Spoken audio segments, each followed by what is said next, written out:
Magandang tanghali po sa inyong lahat. Unahin po natin ang ating briefing ngayon sa pamamagitan ng isang maikling diskusyon po tungkol sa universal healthcare at sa PhilHealth.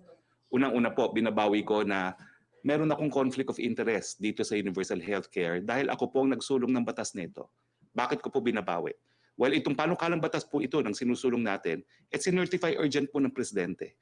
Ibig sabihin, wala po kaming conflict of interest sa Presidente dahil pareho kaming naninindigan na dapat na isabatas nga ang universal healthcare dahil karapatan ng Pilipino na magkaroon ng libreng paggamot at libreng gamot. So magsasalita po ako bilang spokesperson dahil na hindi naman po naisabatas yung ating panukalang batas kung hindi po sinuportahan ng Presidente. So nung makalawa po, sinabi po ni General Morales ng PhilHealth na kinakailangan suspindihin di umano ang implementasyon ng universal healthcare. Well, ito po ilabag sa literal provision ng batas at doon po sa intensyon ng mga nagsulong na batas na ito. Alam po namin nung sinulong namin ang universal healthcare na dapat nga maisabatas yan dahil hindi sapat po ang PhilHealth para magbigay ng karapatan ng kalusugan sa lahat. Ang PhilHealth po ay medical insurance. Alam po namin na hindi maibibigay ang karapatan ng mabuting kalusugan kung ang aasahan lamang ay yung mga premium sa binabayad sa PhilHealth. Kaya nga po, sangayon sa batas, gagastusin talaga ang kaban ng bayan para maibigay ang libreng gamot at paggamot. Tama po si Senator Bongo. Kung kinakailangan, gagamitin natin ang bilyong-bilyon na galing po sa kaban ng bayan dahil yan naman po ay pangako ng Presidente at isang obligasyon ng Estado na ibigay ang mabuting kalusugan sa lahat ng mga mamamayan.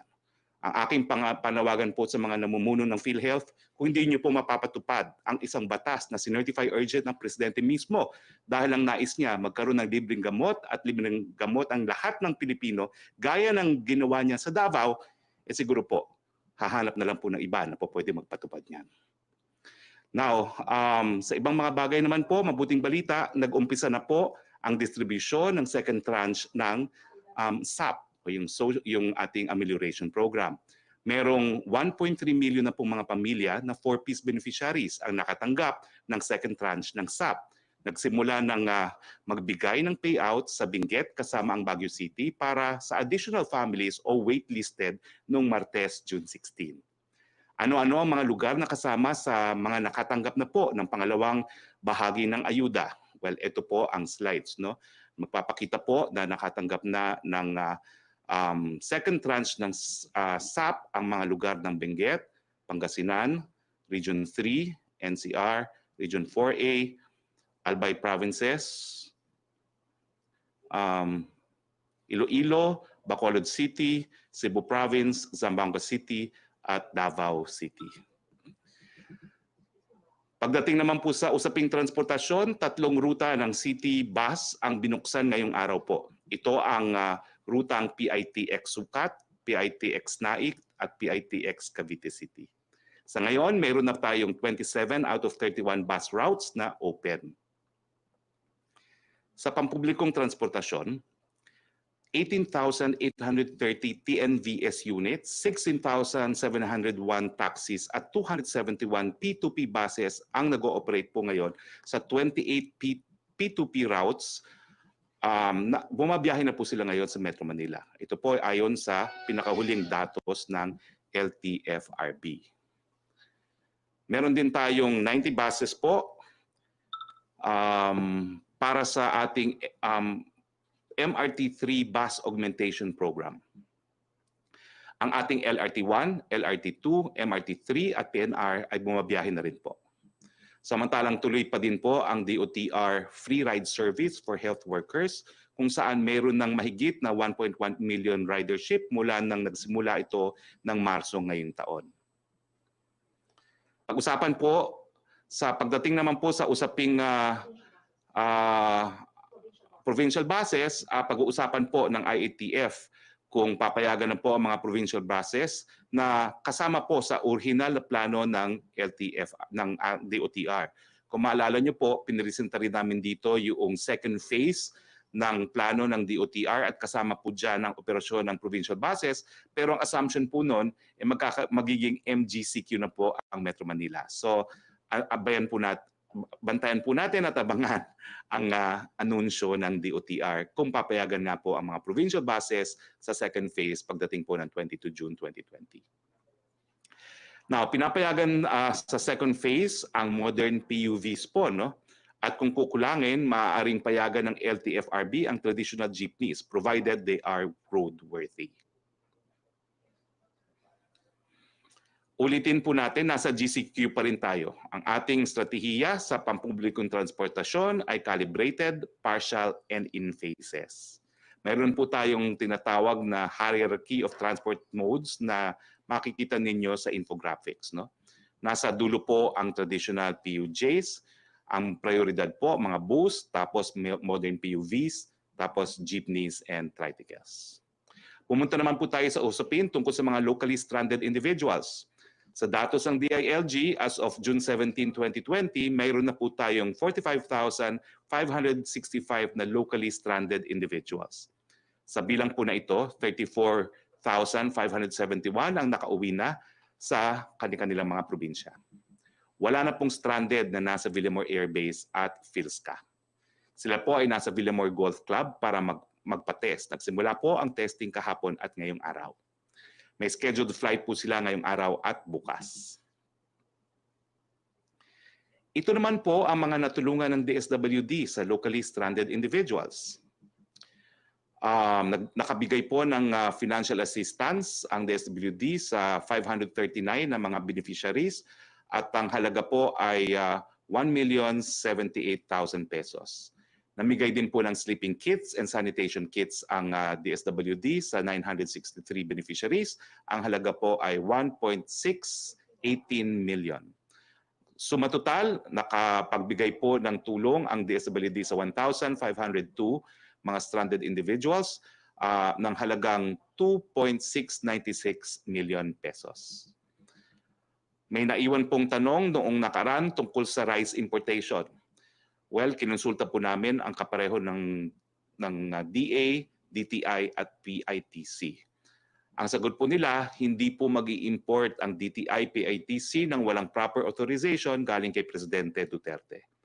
Nagkaroon po ng documented bid processes ahead of time para po masiguro na makukumpleto natin ang pag-aangkat ng bigas by July 15, pero walang notice of award na napa-issue po ang PITC without authorization from the President.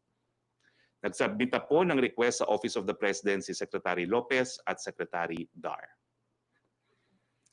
Ano naman po ang sitwasyon ng COVID-19 sa ating bansa?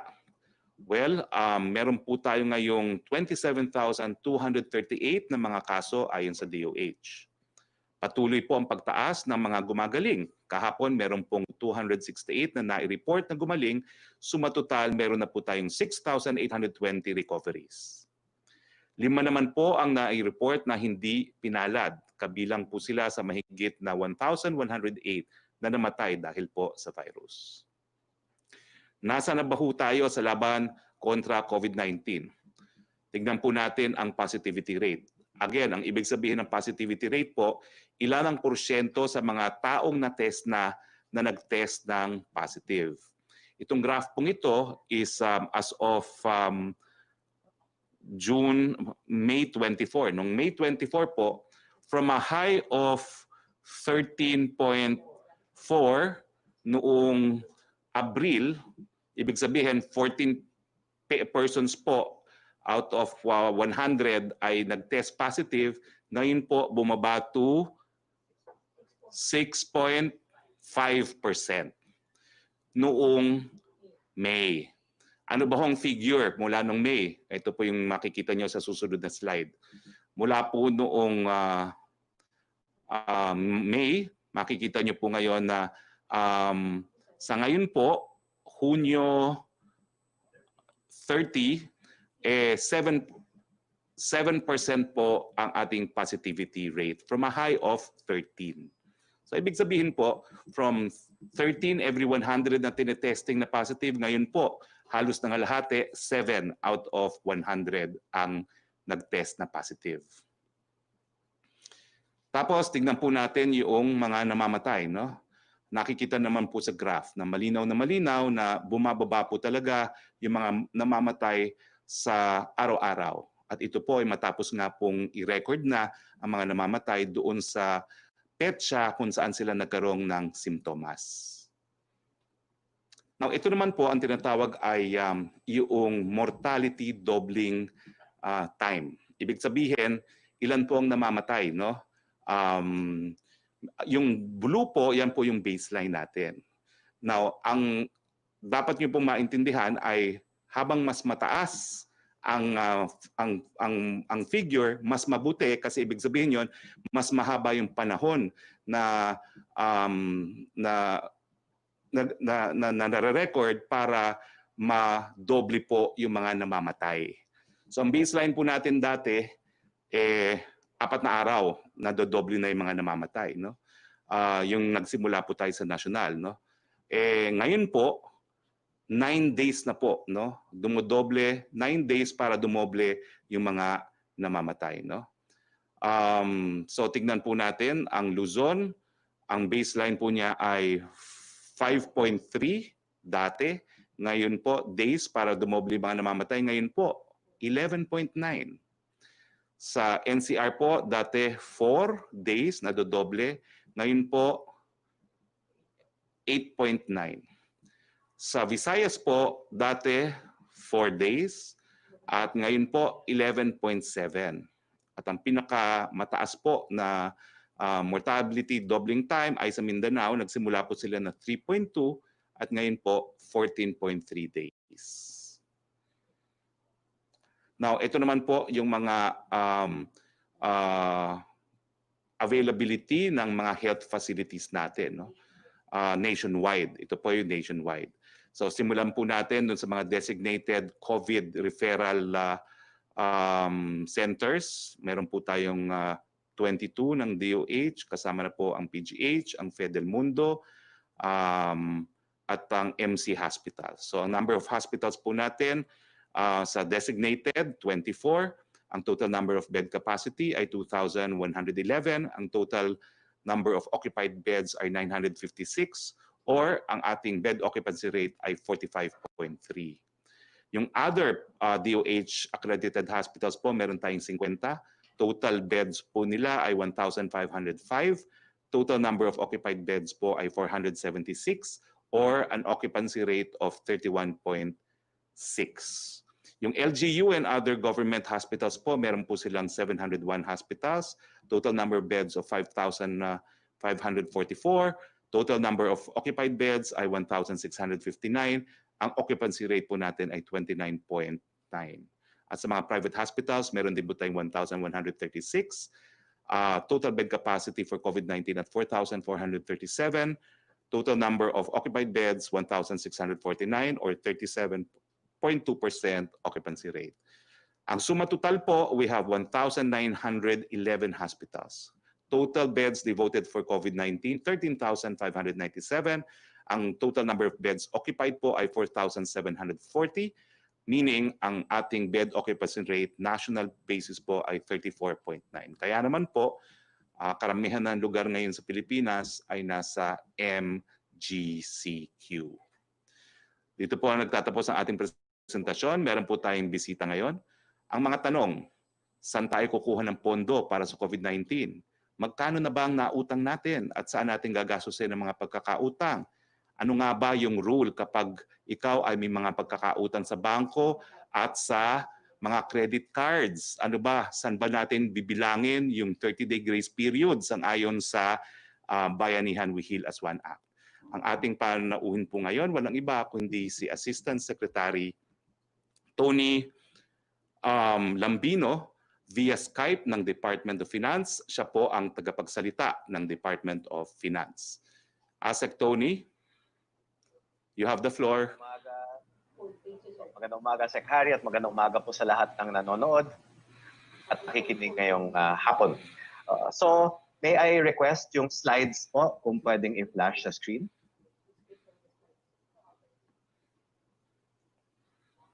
Salamat po.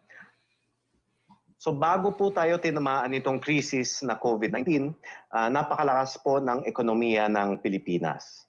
Dahil sa mga mahahalagang reforma na isinulong ng Duterte administration tulad ng train law, yung adjustment sa sin taxes, at saka yung rice tarification. Ang ekonomiya natin ay isa sa pinakamabilis na lumago sa mga major economies. Yung ating average ay 16.6% from 6.6% from 2016 to 2019.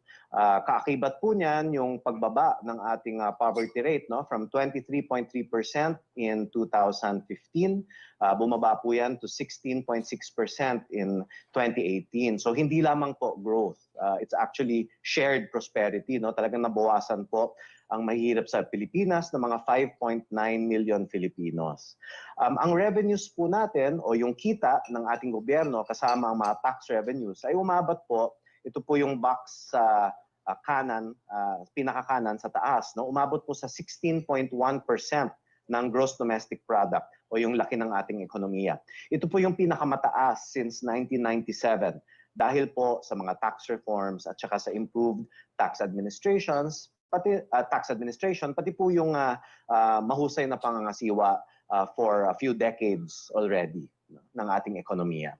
Ang ating utang naman relative to the size of the economy ay yan po yung box sa gitna, yung 39.6% of GDP. No, yun po yung pinakamababa since 1986, no, when we started recording this statistic. Mababa po ito lalo na kung ikukumpara sa higit na 70% na laki ng utang laban sa laki ng ekonomiya, no, noong 2004. So tuloy-tuloy po siyang bumaba. No, mahalaga pong alalahanin na tuwing pinag-uusapan ng utang ay hindi lamang po peso amount ang dapat tinitingnan.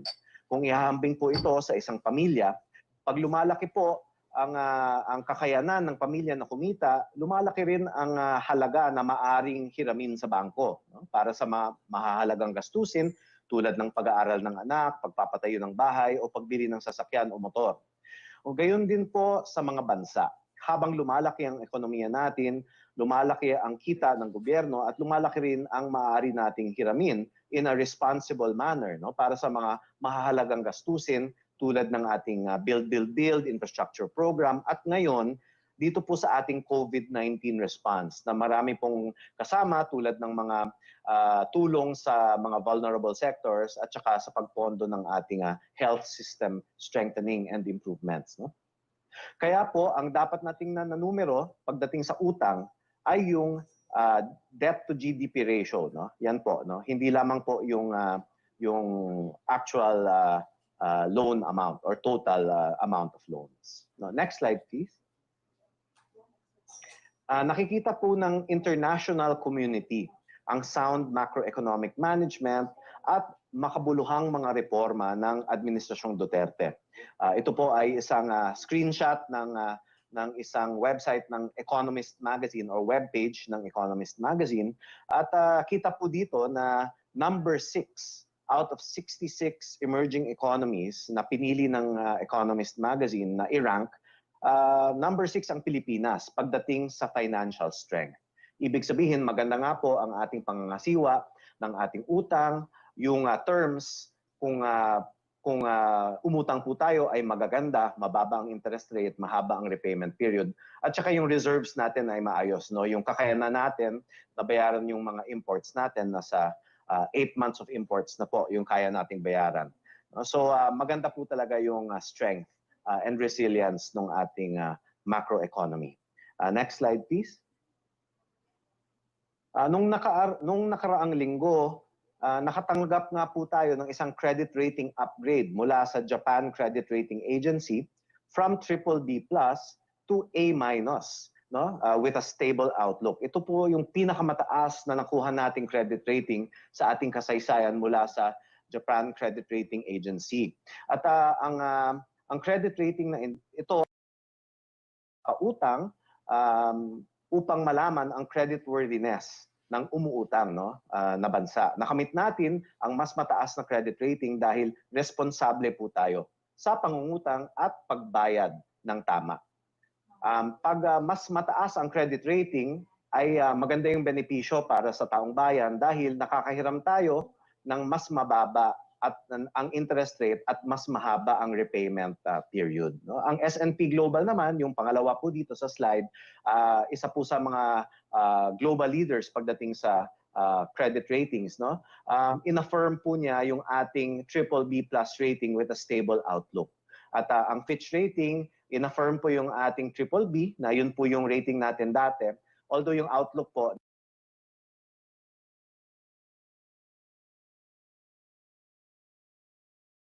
nag-change from positive to stable. No? However, napakaganda po nitong record na ito compared to what's happening globally kasi mas marami na po sa 30 ang mga credit rating downgrades na nararanasan ng ibang mga bansa. Ibig sabihin, pag umuutang po sila ay mas mahal para sa taong bayan. Kaya po napakahalaga na ipagpatuloy po natin ang ating sound macroeconomic management. So, next slide please. Dahil po sa ating economic resilience, mabilis na buo ng gobyerno ang tinatawag na 4-pillar strategy. Ang buong halaga ng 4-pillar strategy as of early June ay 1.7 trillion pesos na katumbas ay 9.1% ng laki ng ating ekonomiya or ng ating gross domestic product. Ito po ay ang 4-pillar strategy laban sa COVID-19. Ang unang elemento po dyan, yung pinakakaliwa, yung pillar nasa pinakakaliwa, ay ang emergency support para sa mga vulnerable groups and individuals. Kasama po dyan yung ESP SAP, kasama po dyan yung small business wage subsidy. Pangalawa, ang mga resources na kinakailangan para labanan ng COVID-19. Yan po yung pangalawang pillar natin. Yan po ay para sa health system natin, para sa mga frontliners, para makabili ng PPE at iba pa pong mga kagamitan.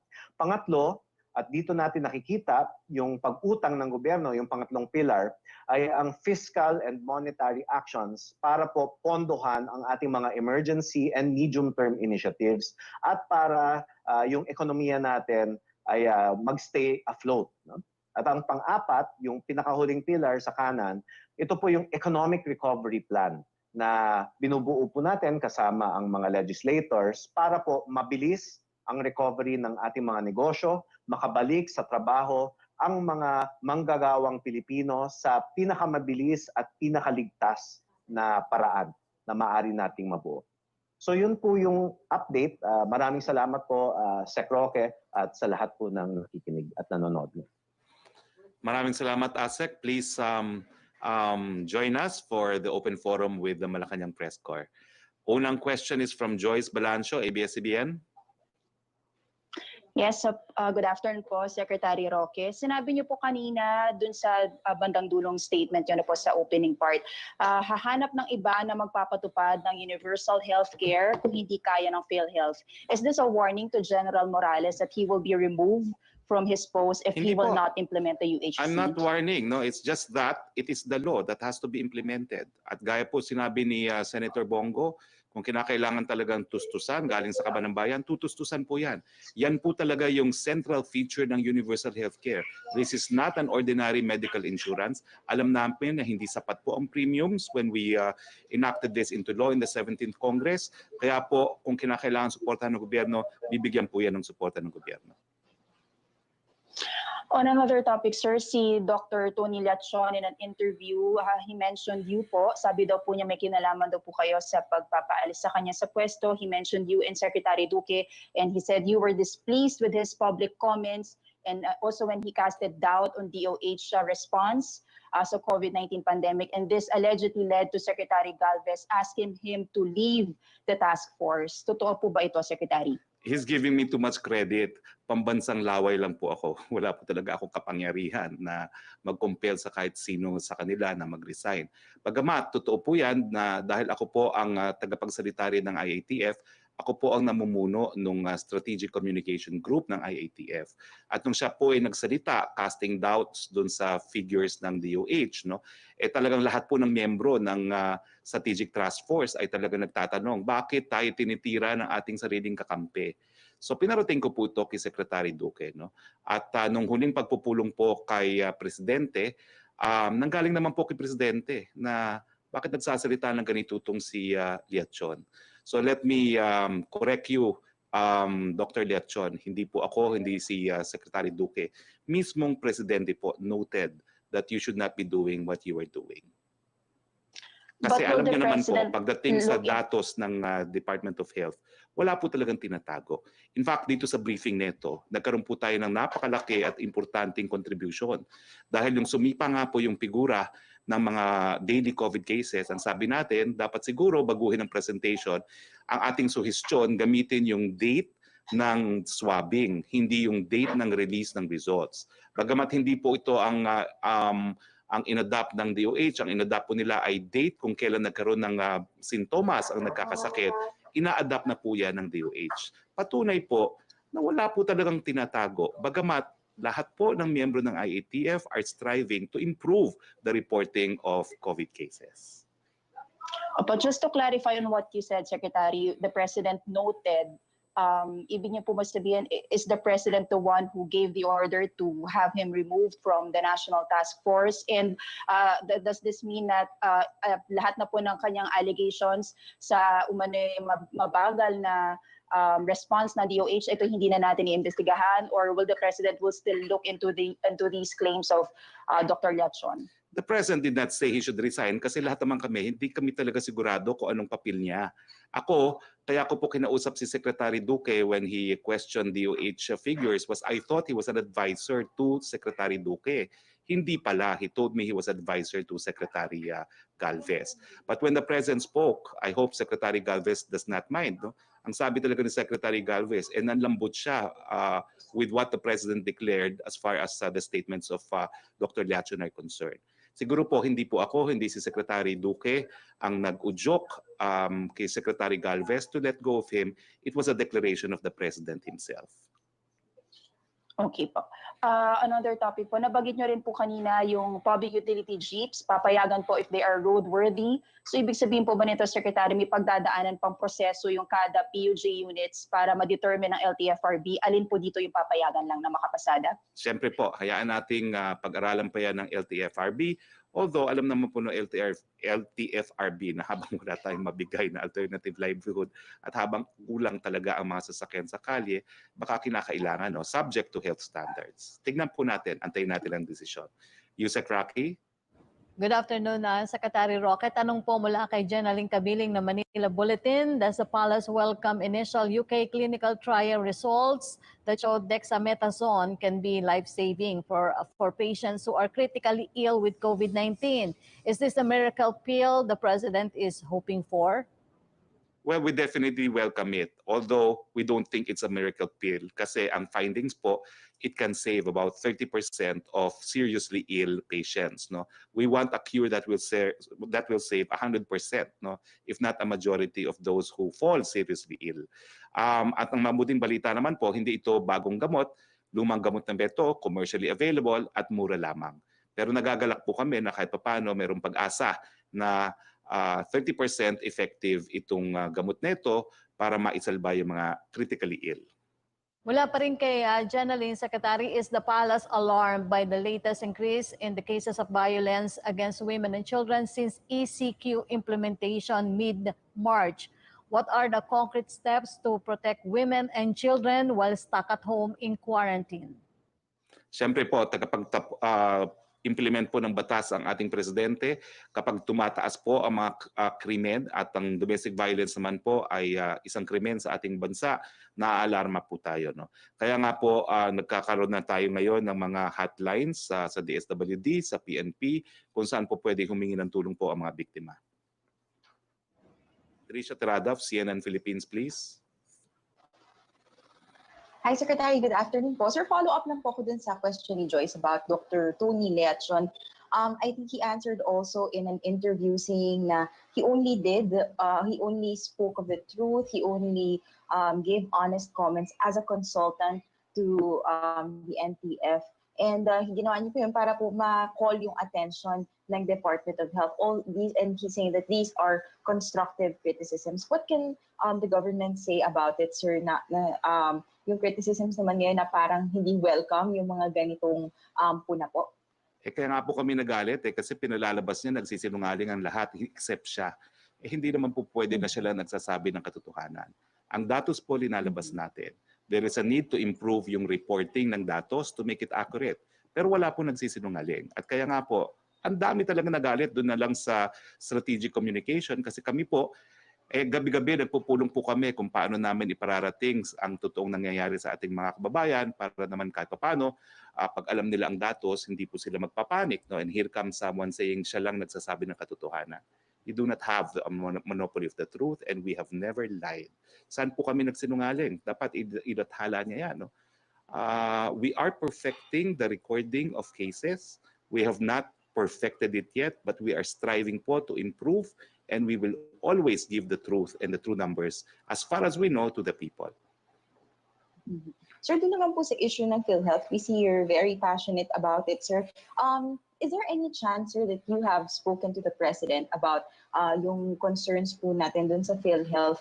And ano po yung naging opinion ng Pangulo? Is he considering the idea po na sibakin po yung mga kumbaga tiwali o yung mga allegedly tiwali at mapapatunayan na may anomaly po na ginagawa sa loob ng PhilHealth? Trish, kung maalala mo, pinalitan ni Presidente lahat yung mga pribadong mga miyembro ng Board of Trustees ng PhilHealth noong June.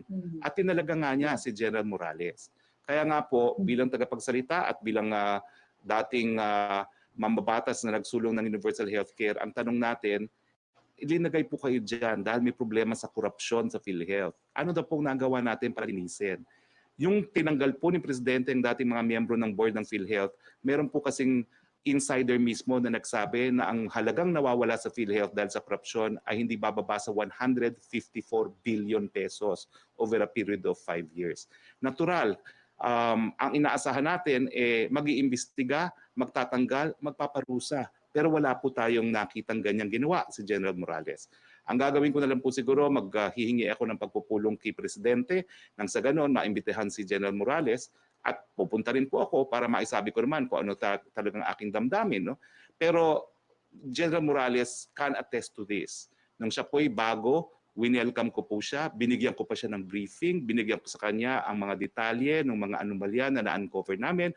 Ang pag-asa po namin ng mga panahon na yon, aaktuhan niya. Pero nabigo po kami, I'm sorry to say. Pero ito po, it is a matter that concerns the President dahil zero tolerance po ang Presidente, gaya ko pagdating po sa korupsyon. At kung hindi po matatanggal ang korupsyon dyan sa PhilHealth, talagang hindi po magtatagumpay ang universal healthcare.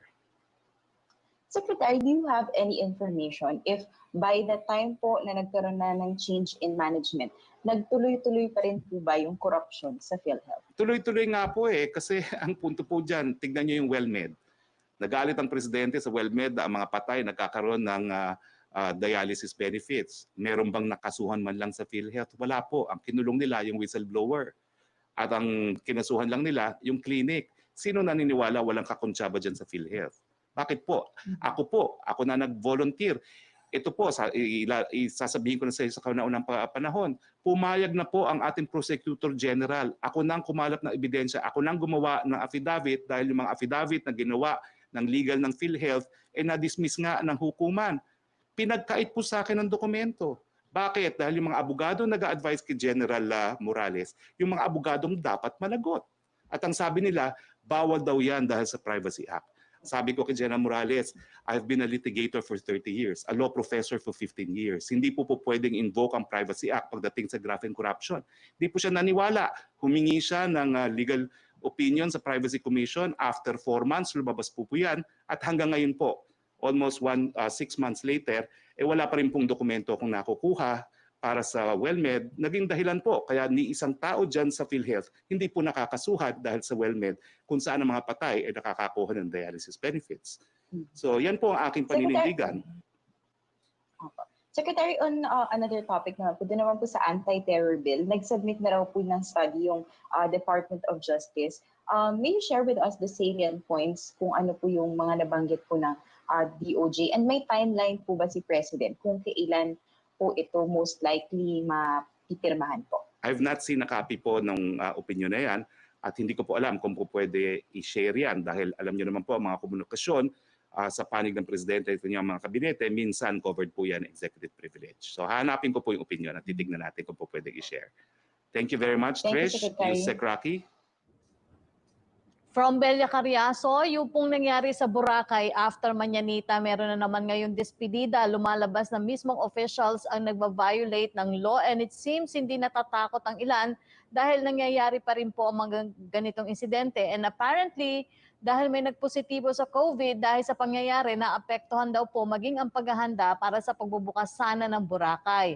Ano daw po ang gagawin ng gobyerno to make sure na medyo mahihiya ang mga opisyal na lumabag sa umiiral na batas? Delia, sinibak na po yung Regional Director ng Bureau of Fire na involved dito sa pagpaparte nito. So kapag ang paninibak ay hindi ba naman magbibigay takot dun sa mga lalabad sa ating quarantine, hindi ko na alam kung anong ikatatakot nila. No? Si Bakinsation na po siya. From Angel Ronquillo ng DZXL-RMN for ASEC Lambino daw po, yung iba pong middle class workers na nakatira sa ECQ at MECQ areas ay kung may matatanggap daw pong ayuda ulit. Sec Roque, hindi ko po masyadong narinig yung tanong. Pwede pong ulitin. Something about ayuda po para po sa mga MECQ at saka ECQ. Apo. Kung makakatanggap daw po ng ayuda yung mga nasa lugar na ECQ at MECQ, ang probinsya ng Cebu at saka ang siyudad ng Cebu, I stand corrected, siyudad lamang at ang siyudad po ng Talisay. Opo. Salamat po sa tanong. Pagdating po sa ESP-SAP, ang lead implementing agency po natin dyan ay ang DSWD. In terms of yung second tranche, hindi ko po kabisado kung ano na po yung kanilang desisyon pagdating sa pag-distribute. However, meron po tayong mga panukalang probisyon sa mga additional support measures, sa mga bills para po sa emergency recovery program ng Pilipinas, no? So ito naman po ay para sa dagdag na mga subsidy programs, pero hindi pa po siya pasado sa Kongreso. So these things are still being deliberated with and among the Congress leaders, congressional leaders. Dadagdagan ko lang yan, no? Yung Cebu po entitled sa second tranche ng SAP. At ang balita ko po, yung second month din ng salary subsidy program para sa small and medium enterprises ay simula na rin pong na i-distribute. Actually, maganda po yung... yes. Yeah, go ahead, Yusek. Asek, go ahead, please. Yes, Sec Harry, I'm happy also to report, pagdating naman po dun sa small business wage subsidy, ay more than 3 million na po ang nabigyan for both tranches, no? Tranche 1 and Tranche 2. In fact, dahil po gumamit tayo ng teknolohiya, gumamit po tayo ng cloud computing at saka mga automated processes, we were able to distribute among the DOF, BIR, and the SSS, no, with DBP as the payout platform partner, no. Ito pong two tranches of SBWS for more than 3 million beneficiaries, 2 months worth in less than 2 months po na distribute po natin. Joseph Morong ng GMA, thank you. Asek. Sir, magandang hapon po. Sir, super short lang dun sa transportation. You mentioned na pwede na yung mga modern jeepneys at saka even yung mga traditional jeepneys. Ano pa, sir? Yung mga angkas, pwede na yan, yung mga motor? Hindi Sa June 22, sir. Nagkakaroon po talaga ng formal na pag-aaral ang Department of Health pagdating po sa angkas kasi may recommendation o merong vinolunteer ang angkas na merong special na suit na isusuot ang mga driver ng angkas. Pero pinag-aaralan po talaga nila if that suit will be sufficient po to more or less provide distancing of sorts, no? So pag-aaralan po yan. So yung mga jeepney, modern jeepney and even the traditional ones, pwede na silang pumasada 21st, you said? Well, ang modern PUVs po, ang tawag po dyan, modern PUVs, hindi po modern jeepneys, no? Ay allowed po sila mag-operate ng beginning 22 June 2020. Yung mga traditional din, sir? Hindi pa po kasama ang traditional. Pinag-aaralan pero may possibility po. May possibility pero hindi pa po tapos ang pag-aaral ng LTFRB. Alright, sir, can I go to my second question?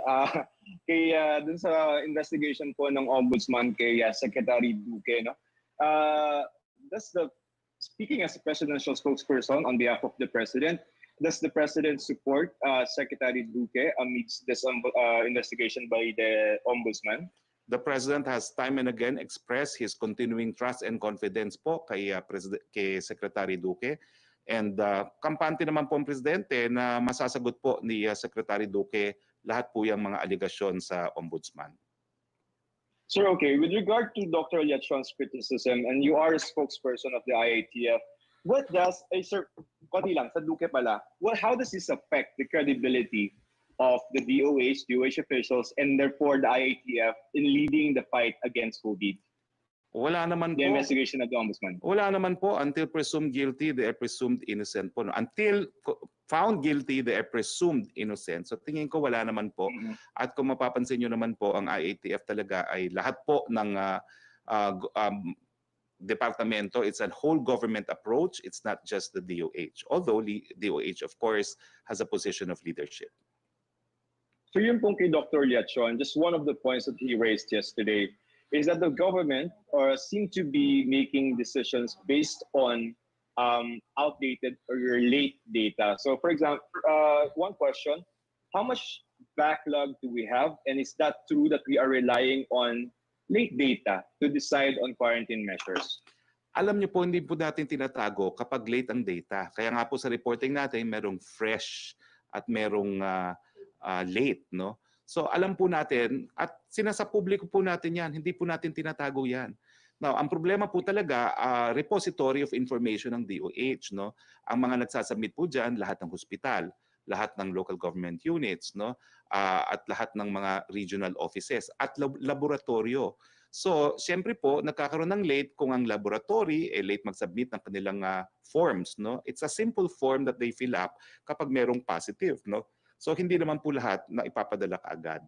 So meron na pong solusyon diyan, yung COVID Kaya app, no, na dinidevelop na po. We're hoping to automate it para mawala na po yung lag pagdating sa reporting. At na-automate na rin po yung verification, ha? Ino-automate na rin po natin yung verification para masigurado na walang isang tao na doble yung na-record sa database. Yes, sir. So it's not true that we relied on, in the past, no, old data to decide on quarantine measures? Not at all po, no? Kasi nakikita naman natin ng mga figures. We are on GCQ in Metro Manila. Majority of the Philippines is MGCQ. So kung mali po yung mga assumptions natin, we would be as bad as other countries, but we're not. In fact, doon nga po sa sinabi ni ASEC Lambino, no, we're number 6 as far as resiliency, no. So just one last, 83% sir ng survey said that their lives has gotten worse. Just a comment on it, sir. Well, it should be 100%, no, because there is COVID and the economy was closed. Hindi po kami nasusurpreso dyan. It should in fact be 100% dahil minimum 2 months tayo complete lockdown. Lahat po talaga tayo nahihirapan at kinikilala po yan ng ating presidente. All right, sir. Thank you for your time. Thank you, Yusek Roque. From Chris Jose ng Remate Online, reaction daw po ng Malacanang sa panawagan ni Davao del Norte Representative Pantaleon Alvarez na ikonsidera ang pagsasagawa ng face-to-face classes sa mga lugar na may low-risk COVID-19 infection. At